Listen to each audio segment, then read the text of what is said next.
Sir இப்போதெல்லாம் பெண் குழந்தைகள் ஏஜ் அட்டன் பண்ணுற வயசு அப்படிங்கிறது 12 வயசு 10 வயசு எல்லாமே ஏஜ் அட்டன் பண்ணிடுறாங்க. இந்த இந்த போக்கு அப்படிங்கிறது ஒரு ஆரோக்கியமான அணுகுமுறையாக இருக்குமா, ஆரோக்கியமான போக்காக இருக்குதா?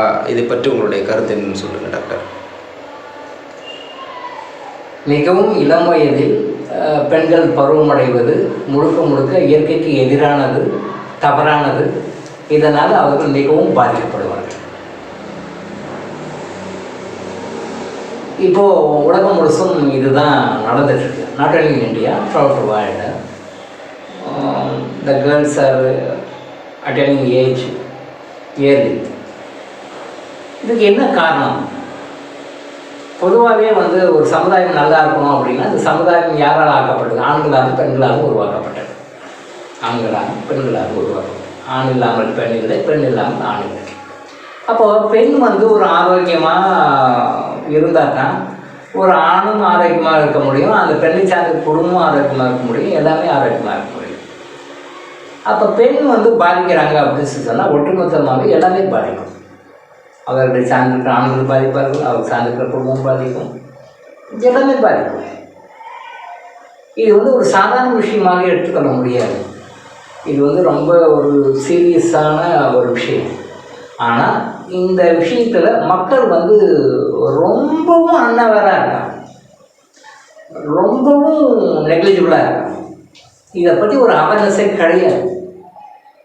இது என்ன காரணம்? இது என்ன பண்ணணும்? சீக்கிரமே போட்டு சீக்கிரமே கருகி போய்விடுது, சீக்கிரமே போட்டு சீக்கிரமே கருகி போய்விடுது. இதான் இப்படிதான் போயிட்டுருக்கு. இதனுடைய பின்விளைவுகள் என்ன அப்படின்னு சொன்னால், அவங்க லைஃப் லாங் மென்சுரல் ப்ராப்ளம் எப்படி கண்டினியூஸாக இருந்துக்கிட்டே இருக்கும். ஏஜ் சீக்கிரம் அட்டன் பண்ணிட்டதுனால என்ன ஆகும் அப்படின்னா, அவங்களுடைய மென்சுரல் சைக்கிள் ஒரு மாதம் ஏதாவது ஒரு வகையில் சப்ராக்டே தான் இருப்பாங்க. அந்த மென்சுரல் சைக்கிள் ப்ராசஸ் அவங்களுக்கு ஒரு பெரிய கடுமையான விஷயமாக தான் இருக்கும். ஒரு என்ஜாயபிள் மொமெண்ட்டாக இருக்காது. அந்த நாள் வந்துட்டாலே அவங்களுக்கு கஷ்டமாக. ஸோ அதில் pre menstrual symptom, post menstrual symptom 3 நாளைக்கு முன்னாடி கொஞ்சம் இருக்கும். 3 to 5 days.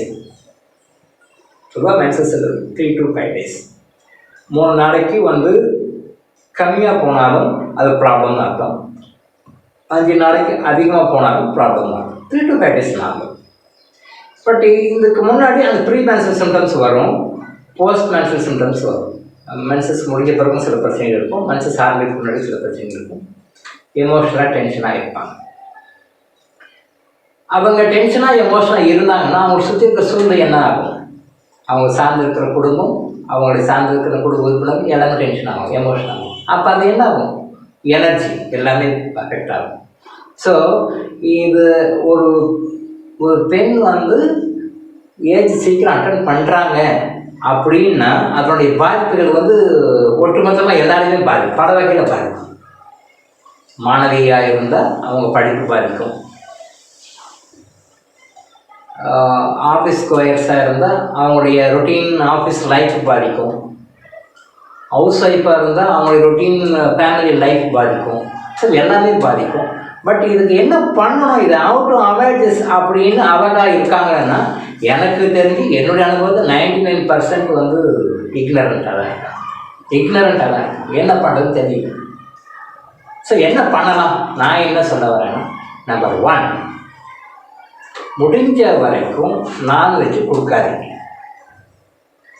நம்பர் 2, இப்போ வர சிக்கன் இருக்கு இல்லையா, ஒயிட் லெகான், இந்த சிக்கன்லாம் நீங்கள் கொடுக்காதீங்க. மாடர்னாக கவர்மெண்ட்டும் சரி, மற்ற பப்ளிக் மீடியாலையும் சரி, இது சாப்பிட்டா இது கிடைக்குது, இது சாப்பிட்டா இது கிடைக்குது, அதனால் சிக்கன் சாப்பிடுங்க, இது இப்படி சாப்பிடுங்க, அப்படி சாப்பிடுங்கன்னு தவறாக ஒரு விளம்பரம் பண்ணிகிட்ருக்காங்க. அதையும் மக்கள் தவறாக கேட்டு ஃபாலோ பண்ணிட்டுருக்காங்க. என்றைக்குமே நீங்கள் சிக்கன்லையோ மற்ற சிக்கன் சார்ந்த விஷயங்களையோ சாப்பிடும் பொழுது அதில் கிடைக்கிற பெனிஃபிட்டை விட அதில் கிடைக்கிற தீமைகள் தான் அதிகம். வெஜிடபிள் லைனில், வெஜிடபிள் கிங்டமில் வெஜிடபிள் மூலமாக என்ன ப்ரோட்டீன் உங்களுக்கு கிடைக்குதோ அதையெல்லாம் சாப்பிடுங்க, தப்பில்லை. வெஜிடபிள் லைனில் நீங்கள் என்ன போனாலும், வெஜிடபிள் லைனே இப்போ வந்து பொல்யூஷன் ஆகிப்போச்சு, எல்லாமே டாக்ஸிக் ஆகிப்போச்சு. ஈவன் வெஜிடபிள் லைன்லேயே, வெஜிடேரியன் கிங்டம்லேயே ஆர்கானிக்குன்னு சொல்கிறாங்க. பட் இருந்தாலும் ஆர்கானிக்குன்னு வெளியே வர்றது எல்லாமே ஆர்கானிக்கான்னு சொல்ல முடியாது. பட் ஆர்கானிக்கை மட்டுமே எடுத்துகிட்டு மற்றதெல்லாம் நம்ம போட்டு விட்டாலும் சாப்பிட்றாங்க. நிறைய விஷயங்கள் இருக்குது. இதை பற்றி பேசினா அதை பற்றி ஒரு 10 எபிசோட் பேசணும் போல, அவ்வளோ விஷயம் தான். அது சுருக்கமாக இதை சொல்லுவோம். ஸோ நம்பர் 1, நான்வெஜ் கொடுக்காதீங்க முடிஞ்ச வரைக்கும். சிக்கன் ஒயிட் லெக் அந்த மாதிரி சிக்கன்லாம் கொடுக்காதீங்க. டின்டு பேக்கடு ஃபுட்ஸை அவாய்ட் பண்ணுங்க. இப்போ ஜங்க் ஃபுட் நிறைய மார்க்கெட்டில் போனோம்னா, ஸ்டோரில் போனோம்னா எல்லாமே டின்டு பேக்கடு ஃபுட்ஸ் தான். இந்த டின்டு பேக்கடு ஃபுட்ஸ் இது எல்லாமே டோட்டலாக கம்ப்ளீட்டாக ஸ்டாப் பண்ணும். அதே மாதிரி மில்க் ப்ரோட்டீன் நிறைய சத்து கிடைக்குது, நிறைய மில்க்கு. பட் இப்போ நம்ம கிடைக்கிற மில்க்கு, நம்ம குடிக்கிற மில்க்கு எல்லாமே வந்து பழைய மில்க்கு தான். குறைஞ்சபட்சம் நம்ம பாக்கெட்டில் வாங்குகிறோம் அப்படின்னு சொன்னால், நம்ம ஃபார்மில் வந்ததுலேருந்து மினிமம் 48 ஹவர்ஸ் கழித்து நம்ம கையில் கிடைக்கும். 24 ஹவர்ஸ்லாம் சும்மா 48 ஹவர்ஸ் ஆகிடும் மினிமம். இந்த மாட்டுக்கிட்டேருந்து பால் கறந்ததுலேருந்து நம்ம கையில் கிடைக்கிற வரைக்கும் நீங்கள் என்ன தான் குறைச்சி பார்த்தீங்கன்னா 48 ஹவர்ஸ் ஆகும், 2 days. இப்போ இந்த பாலை வந்து தொடர்ந்து கொடுத்தா என்ன ஆகும்னா, நம்ம உள்ளே போயிட்டு ஜீன் லெவலில் ஒர்க் பண்ணி, நம்ம ஜெனடிக் சிஸ்டத்தில் உள்ளே போய் டிஎன்ஏஆர் லெவலில் ஒர்க் பண்ணி அவங்க சீக்கிரம் ஏஜ் அட்டன் பண்ண வச்சு. அப்போ சீக்கிரம் ஏஜ் அட்டன் பண்ணாங்கன்னா நிறைய வகையில் பாருங்கள். Not only menses oriented problem இல்லை, லைஃப் ஓரியன்டட் ப்ராப்ளம், நிறைய ப்ராப்ளம்லாம் வரும். நிறைய ப்ராப்ளம் வந்துட்டு பார்த்துட்ருக்கோம், நாங்களே பார்த்துட்ருக்கோம். நீங்கள் பார்க்கறதுக்கு பாருங்கள் எல்லாம் நல்லா தான் இருப்பாங்க. பட் பாருங்கள் ஒயிட் டிஸ்சார்ஜ் ஆகுதுன்னு, கை வலிக்குது, கால் வலிக்குது, முட்டு வலிக்குது, ரொம்ப தூரம் நடக்க முடியல அப்படின்னு சொல்லி நிறைய ப்ராப்ளம்ஸ் இருக்குது. ஸோ அதனால் என்ன செய்யணும் அப்படின்னு சொல்லி நம்மளோட லைஃப் ஸ்டைலை மாற்றணும், ஃபுட் ஸ்டைலை மாற்றணும். ஸோ இதையெல்லாம் மாற்றினா தான் அவங்க வந்து அந்த ஏஜ் அட்டன் பண்ணுற ப்ராசஸ் சீக்கிரம் பண்ணுறது வந்து டிலே பண்ண முடியும். எவ்வளோ கூட லேட்டாக ஏஜ் அட்டன் பண்ணாங்களோ அவ்வளோ கூட வந்து அவங்களோட யூட்ரஸ் சிஸ்டம், எல்லா சிஸ்டமே கரெக்டாக அந்த மென்சுரல் சிஸ்டம் கரெக்டாக இருந்தது. அப்படி ஒரு பெண்மணியினுடைய ஆரோக்கியத்தை நிர்ணயிக்கிறது என்னென்னா முக்கியம் மென்சுரல் சிஸ்டம் தான். ஒரு பெண்மணிக்கு ஒரு மென்சுரல் சிஸ்டம் வந்து அந்த மாதவிடாய் அப்படின்னு சொல்கிற மென்சுரல் சிஸ்டம் வந்து கரெக்டாக இருந்ததுன்னா, she is free from 95% of the diseases சொல்லலாம். 95% மென்சுரல் சிஸ்டம் மட்டும் கரெக்டாக இருந்தது அப்படின்னா 95% ஆஃப் த ப்ராப்ளம் வந்து அவங்களுக்கு இருக்காது. Balance 5% due to various reasons சொல்லலாம். ஸோ அப்போ ரொம்ப கான்சன்ட்ரேட் பண்ண வேண்டியது வந்து இதுதான். இந்த விஷயத்த ரொம்ப கான்சன்ட்ரேட் பண்ணணும். இப்போ ஏஜ் அட்டன் பண்ணுறவங்களுடைய சீக்கிரமே ஏஜ் அட்டன் பண்ணவங்களுடைய ஹெல்த்தை வந்து ரொம்ப பாதிக்குது. அதனால் எல்லா வகையிலும் பாதிக்கிறாங்க, ஒட்டுமொத்த ஃபேமிலியே பாதிக்குது. ஸோ ப்ரிவென்ஷனாக வந்து பேரண்ட்ஸு கொஞ்சம் சப்போர்ட் பண்ணணும். அதாவது அவங்க குழந்தைங்க அவங்களுக்கு தெரியாது. ஸோ பேரண்ட்ஸ் வந்து எந்த அளவுக்கு வந்து ஒரு இன்வால்மெண்ட்டாக, ஒரு டெடிக்கேட்டடாக அவங்க குழந்தைங்களை வந்து அவங்க சின்ன குழந்தைலேருந்தே வளர்க்குறாங்களோ, அப்போ தான் அவங்கள வந்து சரியான ஏஜில் அவங்கள வந்து ஏஜ் அட்டன் பண்ணுற மாதிரி பொசிஷனுக்கு நம்மளால் கொண்டு வர முடியும். இப்போ சரியான ஏஜ்ன்றீங்களா? இப்போ எந்த ஏஜ் சார் அது? சரியான ஏஜ்னா 13 to 15 சார்.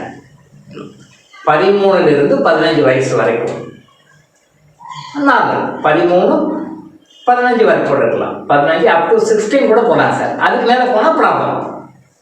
ஈவன் வந்து 16 இயர்ஸ் ஆகி கூட அவங்க வந்து ஏஜ் அட்டன் பண்ணால் that is a problem.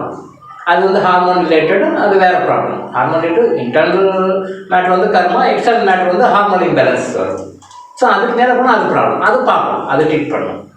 But 13 வந்து 15 or 16 கூட வச்சுக்கலாம். அந்த ஏஜில் ஏஜ் அட்டன் பண்ணது தான் கரெக்டாக, தான் சரியான. அப்போ என்ன ஃபுட்டு கொடுக்கணும், என்ன ஃபுட்டு அவாய்ட் பண்ணணும் குழந்தைங்களுக்கு, பெண் குழந்தைங்களுக்கு சார்? பெண் குழந்தைங்களுக்கு நம்ம கொடுக்க வேண்டியது இப்போ நான் சொன்ன மாதிரி நான்வெஜ் அவாய்ட் பண்ணணும், சிக்கனை கண்டிப்பாக அவாய்ட் பண்ணணும், இந்த எண்ணெய் கோழி, பிராய்லர் சிக்கன் இதெல்லாம் அவாய்ட் பண்ணணும், ஜங்க் ஃபுட்ஸ் அவாய்ட் பண்ணணும். இன்றைக்கி மார்க்கெட்டில் விற்கிற டின்டு பேக்கடு ஃபுட்ஸ் எல்லாமே இதெல்லாமே சீக்கிரமாக டெவலப் பண்ணி அவங்கள வளர்த்துறது தான். ஸோ இப்போ ஈவன் வந்து சிக்கன் ஐட்டம் தான் ரொம்ப மேஜர். நம்பர் 1 A3 வந்து சிக்கன் ஐட்டம் தான். அந்த சிக்கனை வந்து சீக்கிரம் குயிக்காக அது டெவலப் ஆகி மார்க்கெட்டுக்கு வரணுன்றதுக்காக அந்த பவுல்ட்ரி ஃபீல்டில் இருக்கிறவங்க வந்து அதுக்கு கெமிக்கல்ஸு இன்ஜெக்ஷன்ஸு எல்லாமே கொடுத்து அதை வளர்த்துறாங்க. அதுவும் ரொம்ப குயிக்காக க்ரோ ஆகி வந்துடுது.